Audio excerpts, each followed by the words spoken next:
Michel Duchemin vous informe sur Europe 1. 6h16 sur Europe 1. Ce lundi, vous le savez, le président est à Versailles, les parlementaires aussi. Le Congrès est réuni pour le discours d'Emmanuel Macron. Alors, que vient-il faire au juste le chef de l'État? Bonjour Olivier Roucan. Bonjour. Merci d'être avec nous sur Europe 1. Vous êtes politologue, constitutionnaliste. Convoquer le Congrès, c'est vrai que c'est un gros barnum. Les députés, les sénateurs en bus à Versailles un 9 juillet, alors qu'une partie des Français est déjà en vacances, en plein mondial de surcroît. Est-ce que c'était le moment idéal pour s'adresser aux parlementaires ? Bon, disons que le président a annoncé qu'il voulait ce rendez-vous annuel et que ça tombe à cette période qui n'est pas forcément, en effet, pour l'écho la meilleure. Simplement, c'est un discours qui vise d'abord les parlementaires et qui vise à les mobiliser autour des orientations présidentielles. Donc, de ce point de vue, quelle que soit la période, on peut dire que la réunion peut avoir lieu et le congrès peut être organisé.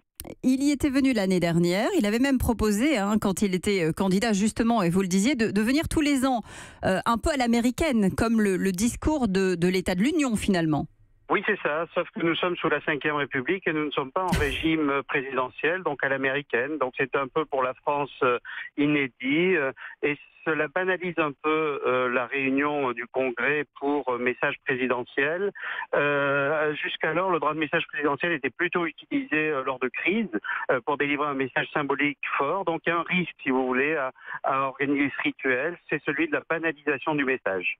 Pourquoi venir aujourd'hui devant le Congrès ? Aujourd'hui, venir devant le Congrès, c'est pour le président sans doute un moment important parce qu'il est en difficulté dans l'opinion, mais même vis-à-vis des relais que sont les parlementaires, l'idée est de les remotiver, de les remobiliser autour du projet du chef de l'État, la révision constitutionnelle, peut-être essayer de clarifier également la réforme, la transformation du modèle social qu'il veut faire à l'avenir, et puis essayer de mettre en cohérence tout ce qui a été fait depuis un an, parce que la lisibilité de tout ceci commence à se perdre.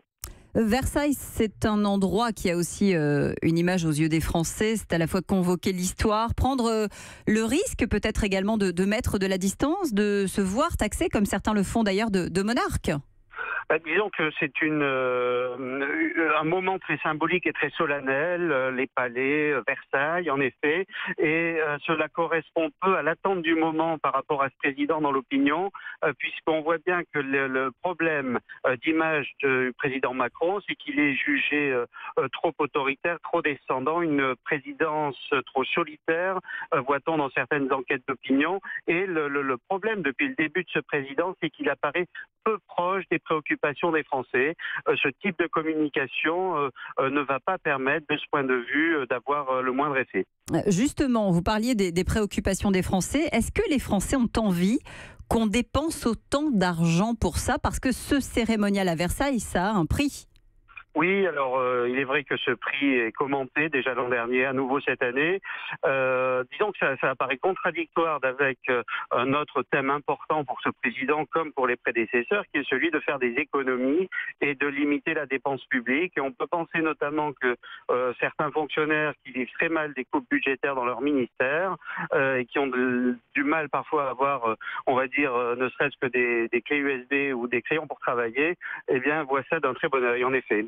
Olivier Roucan, c'est malgré tout le seul moment que les parlementaires ont pour s'adresser directement à la tribune au président. Pourquoi en boycottant, certains se privent de ce moment-là, comme la France Insoumise par exemple? C'est une manière de dire « nous ne mangeons pas de ce pain-là » ? Je pense que c'est parce que cet outil qui a été mis en place en 2008, le président s'adressant directement aux parlementaires, ne va pas jusqu'au bout de la logique, parce que le président fait son discours, il s'en va, et ensuite, en son absence, les parlementaires, 10 minutes par groupe, disent ce qu'ils ont à dire, mais si vous voulez, il n'y a pas de dialogue en fait. Et donc on reste dans une communication très descendante où il n'est pas du tout question de mettre en cause la responsabilité du président vis-à-vis des parlementaires, ce qui nous ferait d'ailleurs changer de régime si tel était le cas.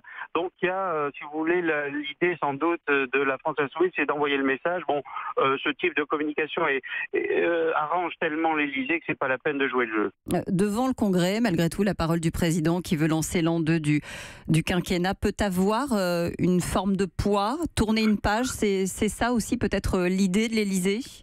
L'idée, c'est aussi, je pense, de bien remobiliser le groupe de La République En Marche à l'Assemblée nationale, parce que ces derniers mois, eh bien, il y a eu au sein de ce groupe de plus en plus, on va pas dire des doutes, mais en tous les cas, parfois des remarques qui ont été faites sur le rythme de travail, mais aussi sur le contenu de certains textes, et une aile un peu sociale qui a ces manques et les carences de la politique gouvernementale pour l'instant. Donc l'idée, c'est de remobiliser les troupes, sans doute. Olivier Roucan, le moment est bien choisi, juste avant de parler à l'Assemblée nationale de la réforme, justement, de la Constitution. Oui, en effet, ce moment solennel permet aussi d'envoyer un message subliminal, c'est qu'en France, on révise la Constitution en réunissant le Congrès également. Là, c'est pour lire un message, enfin c'est pour dire un message, mais le Congrès peut être réuni pour réviser la Constitution.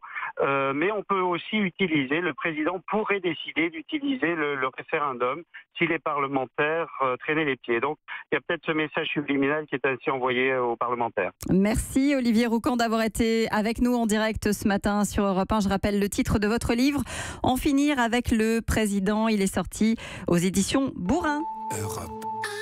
Europe 1.